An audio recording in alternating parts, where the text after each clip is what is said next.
Welcome back to another episode of Highly Conflicted. I'm Hugo Lowell.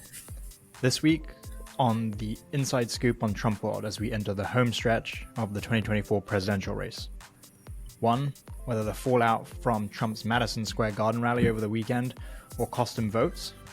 And number 2, whether the overly rosy internals on both the Harris campaign side and the Trump campaign side is leading them astray. To break down the latest data points before Election Day, we're joined by Katie Phang, host of the Katie Phang Show on MSNBC. Welcome back. Katie's destroying her hotel room. I know, I'm destroying my hotel room right now. I'm just trying to get the right angle. Sorry. But we are in the final weekend of the presidential cycle, and it started with Trump on defense at the Madison Square Garden rally.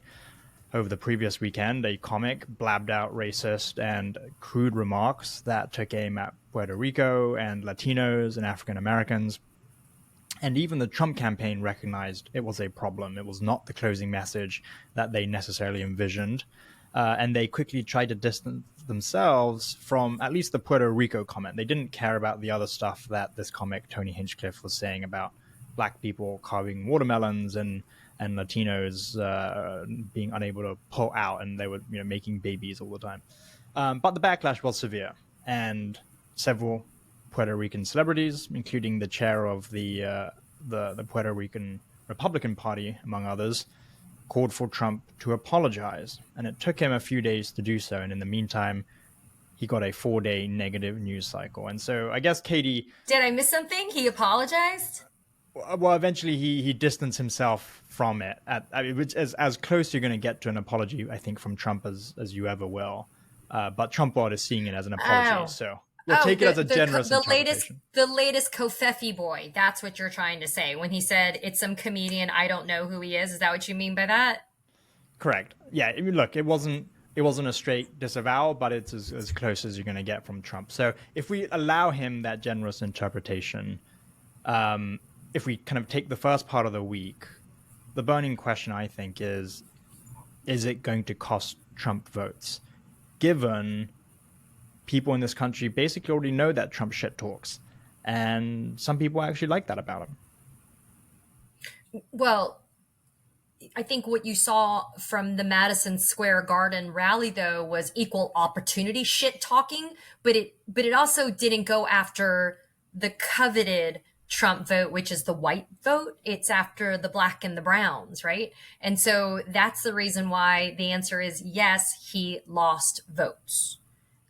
Unequivocally, he lost votes. But you and I both know that Tuesday comes down to, I think it's just the people down the middle that either bizarrely remain undecided or are kind of waiting until Tuesday to be able to cast their vote. Maybe they're looking for litmus tests of how are things going in maybe swing states, etc. But I would suspect the number of people that have early voted, which have been astronomical numbers as compared to prior years, they are squarely in the Trump camp or squarely in the Kamala Harris camp, and never the twain shall meet. I think it's that very narrow swath of people down the middle that were affected by the rally at Madison Square Garden. And I think that he lost votes and Kamala Harris peeled off votes from him.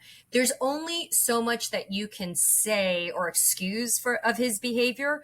So when you see people, I guess, you know what, Hugo, the real question is actually, how much does a celebrity endorsement weigh into a vote? Because we saw a lot of very prominent Hispanic celebrities renouncing their support and endorsement of Trump after Madison Square Garden.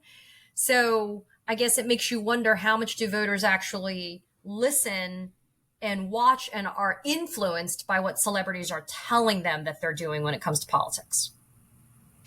And you don't think that the fact that a lot of Republicans or kind of Trump voters have voted early, that's not going to make any difference? And I only bring that up because, even on MSNBC, as we have both seen and talked about, there have been pockets of voters who are like, yeah, I voted for Trump early. and now I regret it because of the comments that came out of the Madison Square Garden rally. I didn't like the watermelon carving comment, or I didn't like the Latinos don't pull out, they're coming inside like they do to our country. But the fact that they had already voted early meant it was too late, and kind of Trump had already banked those votes. Do you think it came sufficiently late in the cycle? The fact that this rally came basically a week before the election, it kind of insulated him? If there were enough votes, Hugo, that came from the I voted for him, but now I have regrets after that one rally that happened a few days ago, then in the event, if a big capital if Trump wins the 2024 presidential election, I have no sympathy for you. We're both going to be, not you and I per se, but those regret holders. We're going to be hanging out together, probably deported or in a mass deportation internment camp somewhere. So I can't feel badly for you. If you had to wait until Madison Square Garden to realize what a shit candidate Donald Trump is, I don't have any sympathy for you. And it wasn't like, you needed that to change your mind, right? I mean, it's not like the first time Trump has attacked minorities, including Hispanic minorities. And so, I mean, thank you for getting your conscience. I guess I'm sorry that you pulled the trigger prematurely for Trump, but I mean, I just have to hope that if that's the case, that enough people had yet to vote, and or enough people that maybe were saying my vote was never going to count, just go and do it anyway, right? I just think the other kind of layer that of complication, Hugo, is the fact that you can win the popular vote and still not be the president of the United States. I mean, and that's a whole other episode that we should do about the Electoral College, because I have thoughts about that. But I think it's kind of wild, right, that we're built on the premise of one person, one vote, and that's supposed to be how it's supposed to, roll out, and yet that's not necessarily the case. So if you're in that camp already and you already voted, effectively no sympathy, because if that was what took you to renounce your vote for Trump, then you're already a lost cause. But so the negative headlines that did go on for several days, right? And in doing so, it did strike me, because I went down to, I had a crazy week, right? I was at the Madison Square Garden rally on the Sunday. Monday night, I traveled to Palm Beach to attend Trump's press conference on Tuesday morning at 10 a.m. And I was kind of thinking to myself, why would he be holding a press conference? Because the only question he's going to be asked about is about the Puerto Rico comments. And of course, he ended up not taking any questions at all. So presumably his team preempted that. Because he was too chicken to do it, yeah. Well, but Trump's team, was smart about it in a way that Trump was not, because Trump couldn't resist not talking about the rally. We talk all the time about things getting under his skin, and it was abundantly clear that the comparisons to a Nazi kind of rally got under his skin. He came out at the supposed press conference. Really, it was just him delivering remarks, and said, it was a love fest. There was love in the air, and so in doing so, he couldn't resist not talking about it. But his aides pointed the silver lining for them as best as they could spin it, which was, we had 4 days of the Puerto Rico shit, and as a result, it also kind of programmed, ironically, some of the Harris rally on the ellipse, because. Oh, I disagree with you on that. Okay, well, 100%. Okay, let me make you the case from Trump world and see what you say. Okay. So, by the time Harris got to the rally on the ellipse, Biden was a short step away from weighing in on the garbage comment. And regardless of what you think he said, whether it was supporter with an apostrophe or supporters, and whether he was talking about the comic, whether he was talking about Trump supporters in general, conservative media was already painting it out to be another deplorables moment, and so that was conservative media. Meanwhile, a lot of liberal media, while for instance, some of the networks did take the Harris rally, they were also still talking about Trump and Trump's Puerto Rico comments, and so the sliver of time and space that the Harris rally could occupy was made smaller. And as a result, the Harris rally really didn't end up being anything more than one night of news coverage. And the Trump campaign was like, look, in a way, we don't mind that because it's not the networks talking about how wonderful Harris is and how wonderful her economic agenda is, because inflation is coming down and gas prices are coming down in the final weeks of the election, and that is something that we don't want to talk about. We want to focus in on immigration. So a couple of thoughts. One, I still disagree with you because Trump, and this is where Trump's campaign, his advisors, et cetera, this is where their logic is just so flawed. Nothing that was being said about Trump vis-a-vis that Madison Square Garden rally was positive. Now you juxtapose that to the positivity you were getting from the Kamala Harris ellipse rally, from her closing arguments to America. I also think people also underestimate the power of the visual. And what I mean by that is sometimes people don't remember so much what you say, but what you see. And what we saw at the ellipse on Tuesday night for Kamala Harris was incredibly powerful. What, more than 75,000 people? I mean, it was so obviously eclipsing, no pun intended. I guess that was an ellipse, not an eclipse. But what Trump had in terms of his attendance at Madison Square Garden and what Trump had at his own inauguration, right? I mean, so there's something about the visual that is an inescapable, powerful effect on a voter. One, because I do think that we are all human, we're all creatures and we're human.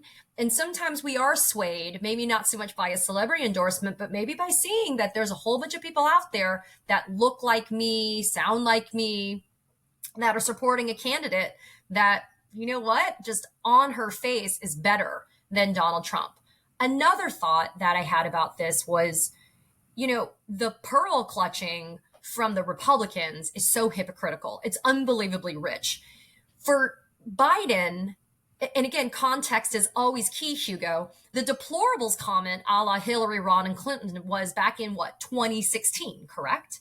So this was at a time when, suffice it to say, we were sufficiently disgusted by Donald Trump by that point, by November of 2016, but we didn't know the full extent of his criminality and we didn't know the full extent of his morally eroded character.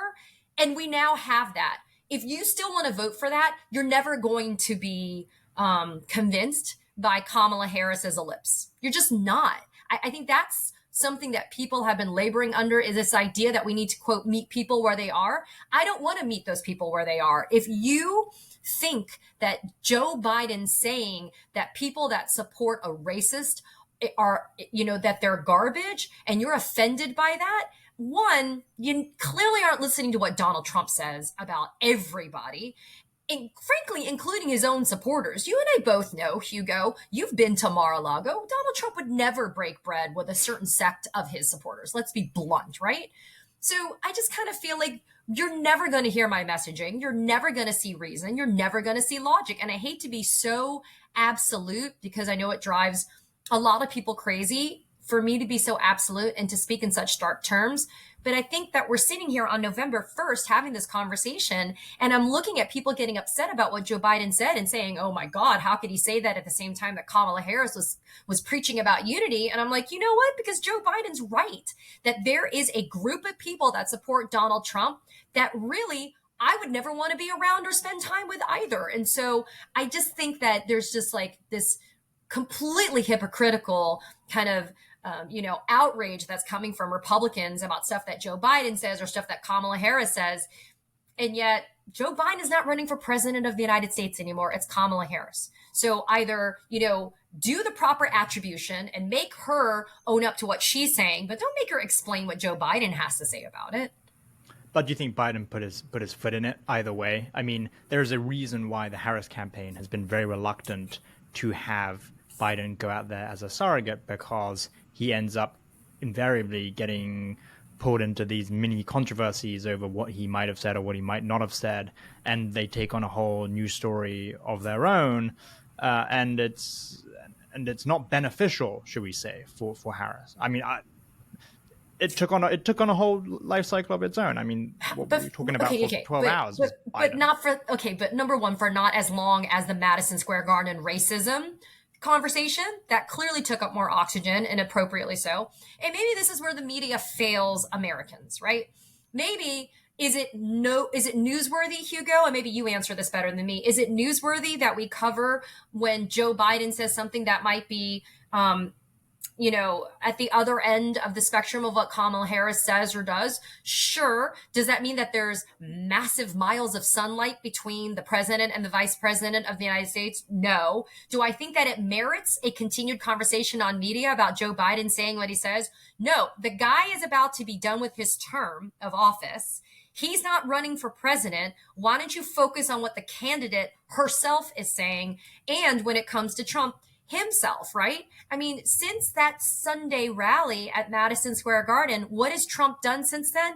He's almost fallen flat, busted ass on his face trying to open a garbage truck door. And then he seems to think that he's owning the libs because he puts his name on the side of a garbage truck. And he thinks that that's some type of, hey, rolling with the Biden kind of comment. I mean, please, it underestimates the intelligence of the American voter to think that suddenly now I believe that Kamala Harris thinks that they're all garbage. Okay, but if I was the Trump campaign, I can make the same argument about Tony Hinchcliffe, the comic. It wasn't Trump saying that Puerto Rico was a floating isle of garbage. It was someone else. It was a speaker who spoke 6 hours before Trump did, and for Trump to be tarred with Tony Hinchcliffe's remarks is just as unfair if you're going to say that Harris shouldn't be tarred by Biden's comments. I can see that. That is a false equivalency that you're putting forth. And why Hinchcliffe is speaking at a rally for Donald Trump. It's not a roast of Donald Trump, one. And two, if Trump didn't think, and this is where I think the connect the dots failure occurs for people. If Trump didn't think that what Hinchcliffe said was so bad, then why the hell would he backpedal from it and pretend like he doesn't know who Hinchcliffe is? Just own it, Donald Trump. That's the problem with Donald Trump. He's too chicken shit to own his racism sometimes because he does see that there was negative fallout from it. And so I just don't see the Biden comment being a direct reflection of Kamala Harris. I think, again, context is key. When and about whom was Biden saying these things? And listen, if this was Biden doing a stand-up at a Kamala Harris rally, I guess maybe you and I could have a similar vein of thought on it, but I have to respectfully disagree. I just do not think that these are apples to apples comparisons at this point. I think that's fair. I think if Biden was speaking at the Ellipse rally and said that, it would be more comparable to Hinchcliffe at the Madison Square. I think that's totally fair. But I also think it was an unforced error. Like, as someone who doesn't really have skin in the game, or tries to have as little skin in the game as possible, because we all have kind of at least opinions, and as a reporter trying to address this, I'm trying to think. I think you're right. By the way, was there a net benefit? I don't know if it was a net benefit. No. Biden is. The fear with Biden is the unforced error. 100%. I don't disagree. But I also think we're back to that narrative that was just so prevalent before Kamala Harris's candidacy was announced, which is, are you fairly comparing Joe Biden to Donald Trump when it comes to speaking gaffes? Let's be honest, right? I mean, I'm not saying that Joe Biden is Clarence Darrow and the most eloquent guy, but I think if you compare to what Donald Trump is incapable of doing when it comes to just basic speech patterns, I do think that Biden comes out net positive as compared to Donald Trump. So yeah, I do think that there's a valid concern that maybe Joe will say something that could be misconstrued or maybe is a potential open mouth insert foot moment. But again, I just think that we get so mired down in what was it? Somebody said this the other day. It was like, was it Van Jones? They were like, Donald Trump is lawless and Kamala Harris has to be flawless, right? I think it's an incredibly unfair standard. And maybe if you and I were having this podcast episode 20 years ago and there was this more like gilded lily idea of what the presidency was until Donald Trump completely ruined it for us, then maybe I could say, yes, there's a level of perfection that has to be achieved. But we are now looking at an office that has been denigrated by the sheer presence of Donald Trump.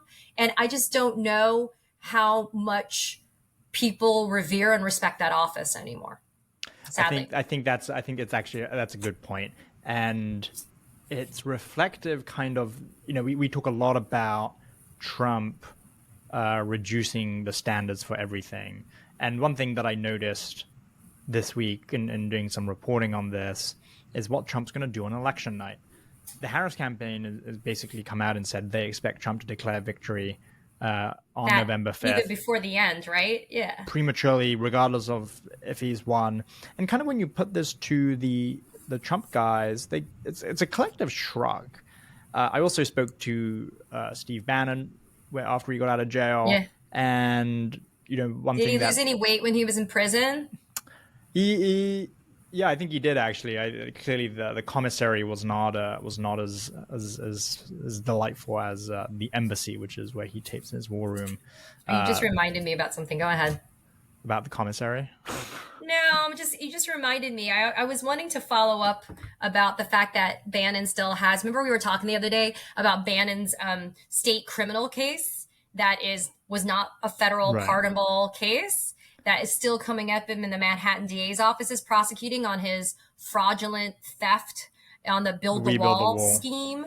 I'm just wondering what's going on with that case because I know that he wasn't able to escape exposure for that one. So I was just wondering how quickly he might be going back into custody.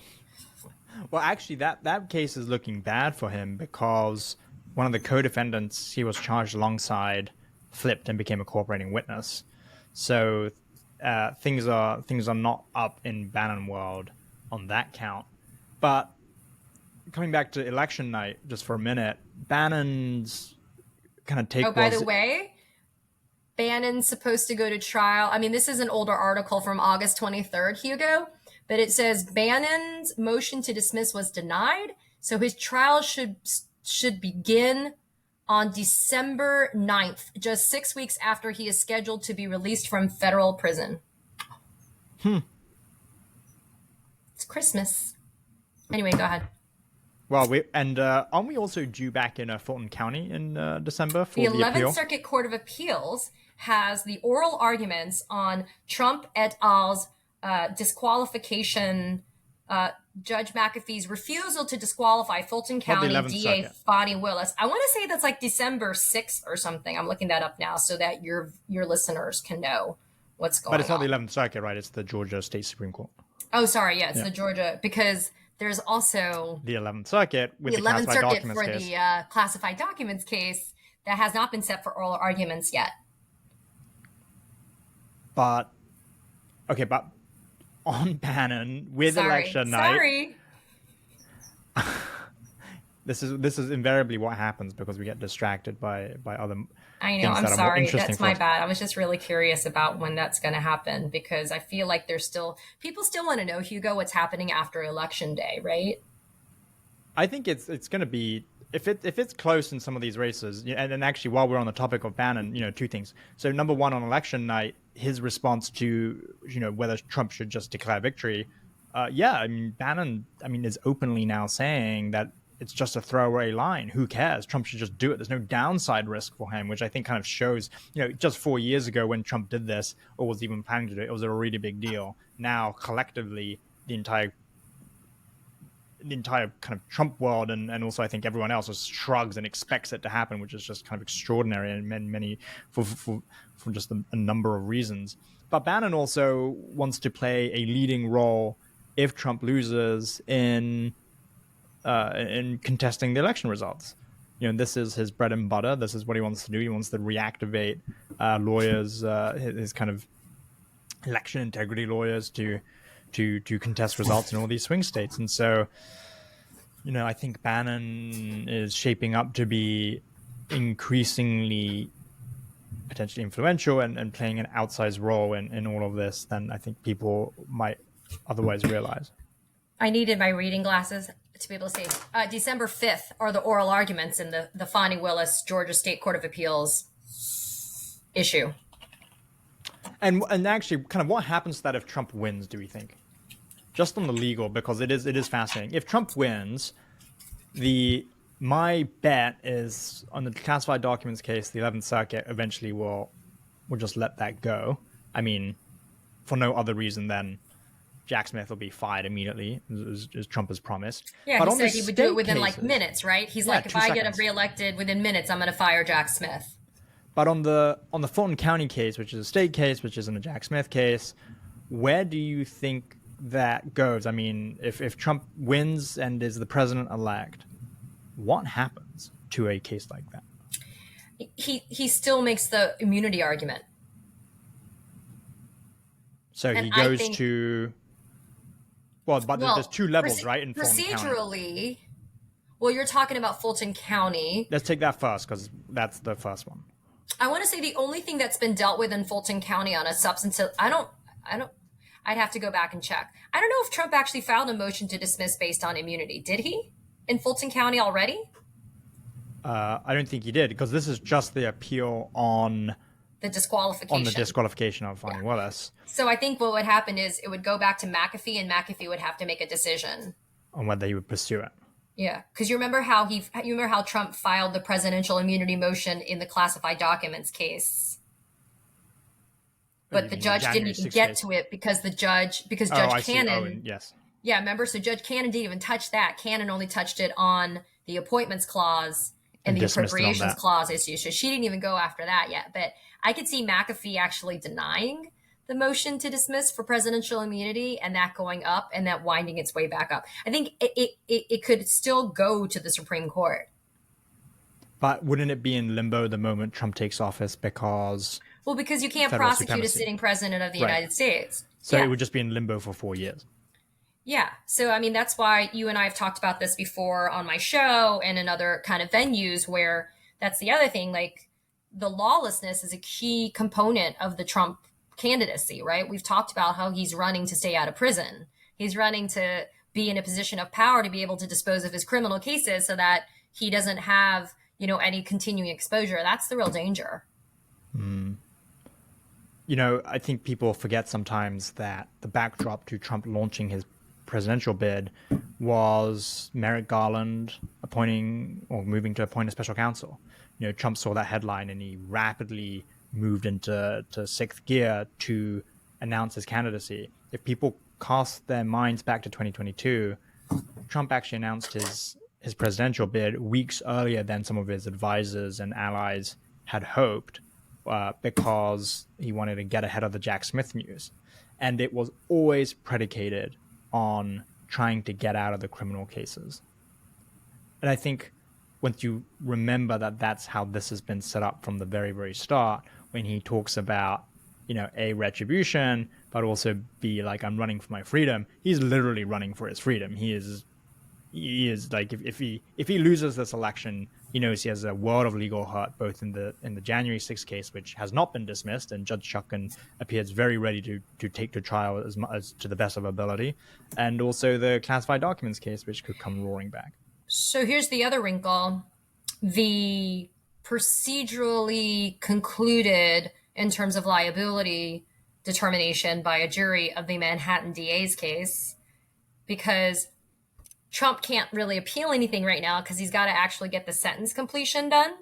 And Judge Juan Merchan still has to sentence Trump for his 34 felony convictions on November 26th or something. One of those days. Month. Yes. I want to say it's the Monday or the Tuesday before Thanksgiving week. So you've got that as well, right? Like 26th. You have Sorry, that. The 26th. Yeah. Will come after a general election on the 5th. And then if Trump wins, what happens to the actual sentencing? He can't serve his sentence. So let's play that out though. Right? If Trump wins, do you think Judge Merchan in New York sentences him to anything more than, I don't know, a fine? He's going to give him jail.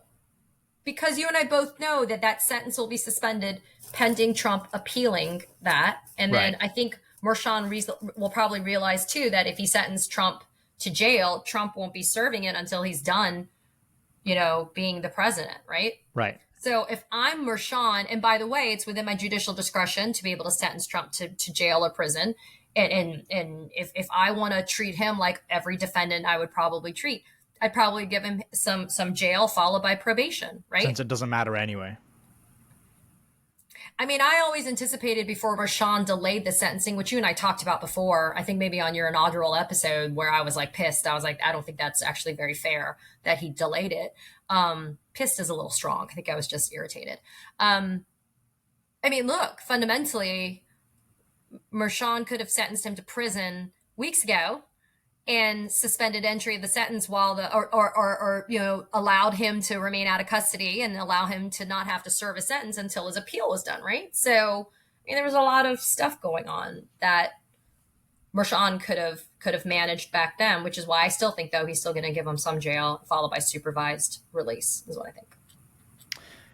And all of which kind of brings us back to election night, because as far as my reporting goes, the Trump campaign's feeling actually quite confident going into the final weekend based on their internal polling that has Trump ahead in actually every battleground state, which is funny because the Harris campaign's internals also have Harris up in every battleground state. So someone's going to be wrong here, but maybe it's all within the margin of error. So maybe really actually no one knows anything.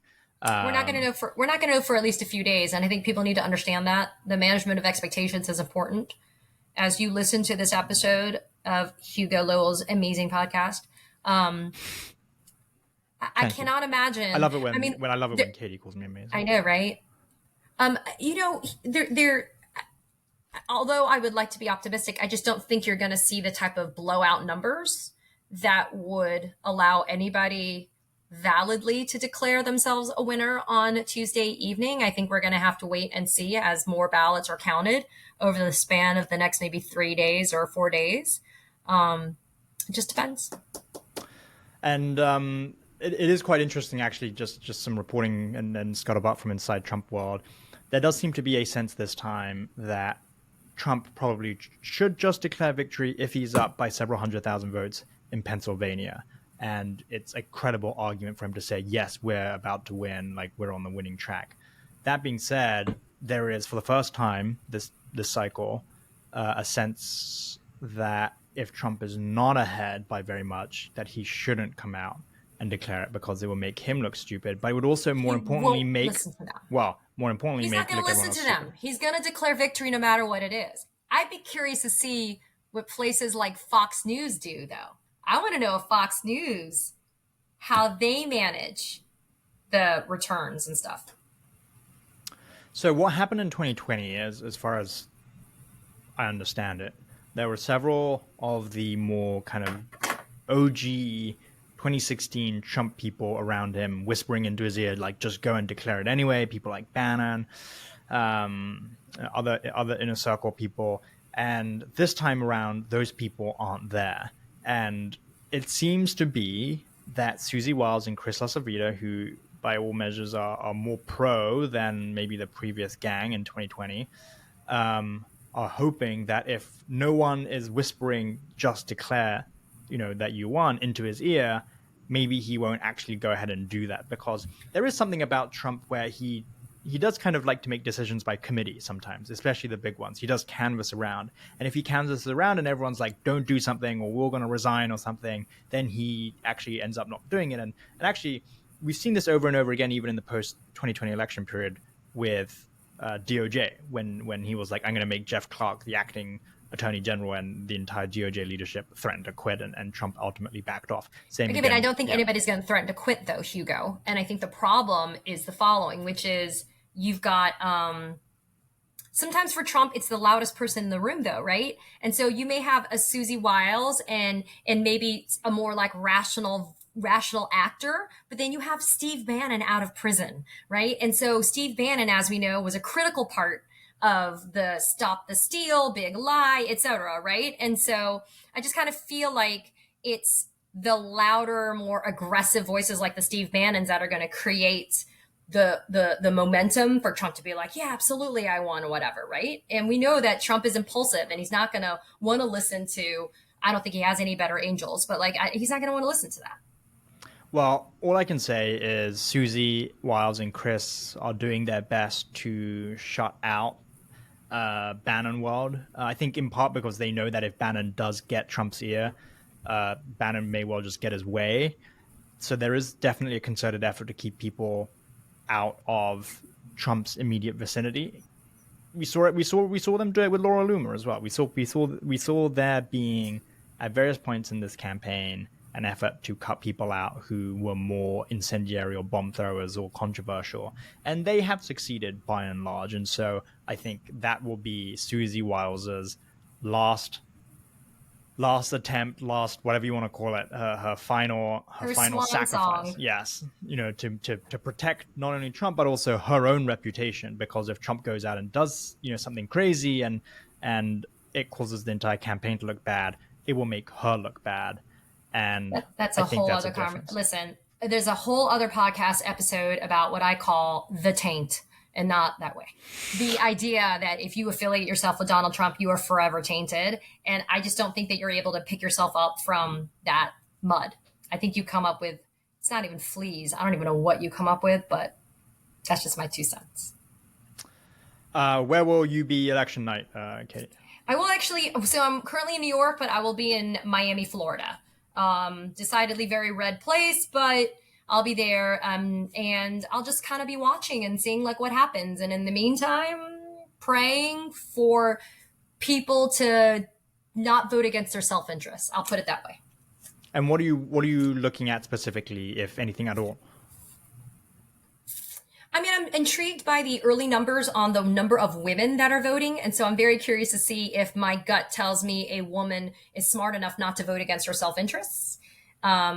And so is that hypothesis, as we test it, as the numbers come in, that's what I'm focusing on, because we've heard that the early numbers are resoundingly women. And so I want to believe that means that these are women for Kamala, even if you're a Republican, that you're not going to vote against your self-interest if you're a woman, and you're going to be voting for Kamala Harris. So that's what I'm looking at. So I will just say that some of the people in the Trump campaign are hoping that the early women vote, especially suburban women, there is also going to be a subset of that group. I mean, they accept, by and large, it's probably going to break for Harris, but there is a small, they are holding on to hope that a small group or a larger group, if anything, will be like, you know what, I just don't like the woke stuff. I don't like the whole transgender stuff, which seems to me like they're smoking a little of their own supply here. The transgender stuff? Yeah, look, there's a sense that secretly a lot of women don't like, or a lot of mothers don't like their kids getting indoctrinated with, transgender rights sort of rhetoric. Now, I'm going to tell you that's such a false flag, 1, and 2. I'm going to tell you that the Moms for Liberty movement, which has been a big push for the anti-transgender, anti-LGBTQ, et cetera, they have done very poorly in recent elections for those types of candidates, et cetera. I think that movement has it's still around and it still has some teeth to it, but I don't think it has the type of juice that it used to have. I don't think that that's enough. I think a woman's individual right to decide what happens to her body, her womb, her vagina far outweighs any concern about whether or not this stupidity that your kid goes to school as a boy and comes back a girl. Again, the underestimation of the American voters' intelligence sometimes confounds me. Well, especially and multiple people have kind of made this point to me, which is, for the first time on abortion with Roe v. Wade, white women lost rights as opposed to other minorities losing rights. For the first time, it was white women who had basically rights afforded to them increasingly in the last part of the 70s, 80s, 90s, like the right to vote, opening a credit card without, by their own accord. And then for the first time under Trump's Supreme Court, they lost the right to abortion. And I actually thought, in framing it that way, in terms of losing rights as opposed to gaining rights, was a very astute way of thinking about how it might play into suburban white women's psyche. I guess we will have to see on Tuesday. We will find out. Well, Katie, thanks for joining us again. Always. And we shall see on Tuesday, election night, also on MSNBC, and you will have your show Saturday and Saturday, bookending this week. Tomorrow, I have a special voter panel, and then I have Robert De Niro, and a last minute edition. I have John Legend joining me from Ohio. So it'll be a little bit of a star-studded Katie Phang show tomorrow. Well, we will be watching, but thank you for joining us, and I'll see you on the other side. Bye.